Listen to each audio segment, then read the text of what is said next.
簡単に作れる裏付きのフラットポーチです。裏側はこんな風になっています。こちらは20センチのファスナーを使って作りました。これはフラットポーチに目をつけてこんな感じです。いろんなサイズで作れる計算式も紹介しています。布の大きさは出来上がりプラス3センチが横の長さ、こちらは17センチ、縦の長さは出来上がり ×4 センチ、48センチ、17センチ ×48 センチの布を用意します。ファスナーは今回は20センチのものを使います。生地の上を右側に置いて端から4センチ折ってアイロンをかけます。ファスナーを表向きに置いて広げて間に挟みます。ここを5ミリの縫い代で縫います。表側に折り返して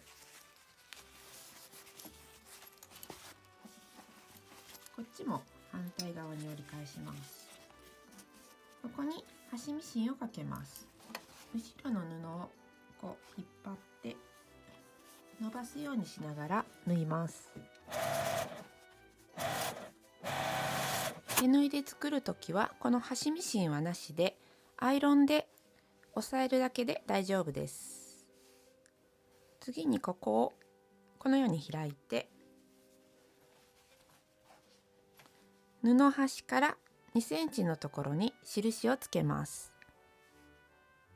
この印のところまでこの下布をずらしてこのように印まで重ねます。ここにアイロンを当てます。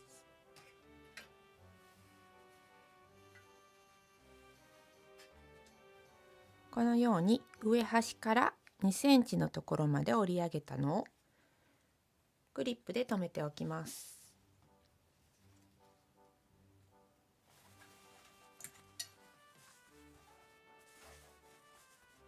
下を折り上げて重ねます。重ねた時にこのかぶせた方が少し上になるように表から見ると少し5ミリぐらいこのように出るような形で重ねます。ここにアイロンを当てます。この折り目に反対側のファスナーを挟んで縫います。ねじれないように注意してこちらも5ミリの縫い代で縫います。反対側に折り返して表側から端ミシンをかけます。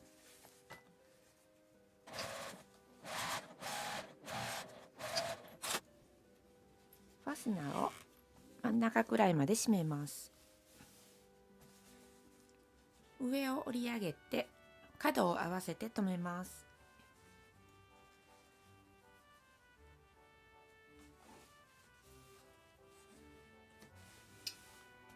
上に返し口をつけるので真ん中くらいに7センチの印をつけます。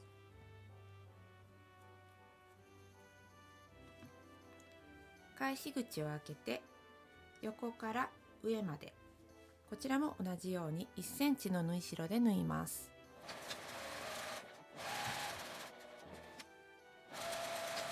返し口を開けてこちらも1センチの縫い代で縫います。余ったファスナーを切って角も斜めに切っておきます。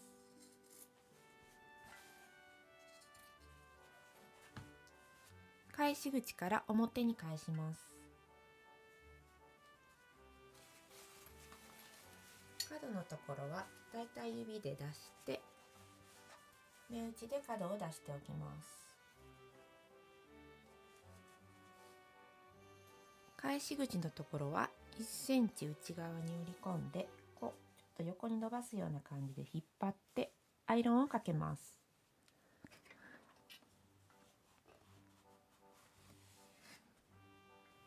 手縫いの時はここを閉じるようにこの字で縫って縫い閉じます。ミシンはこの横に端ミシンをかけます。出来上がりです。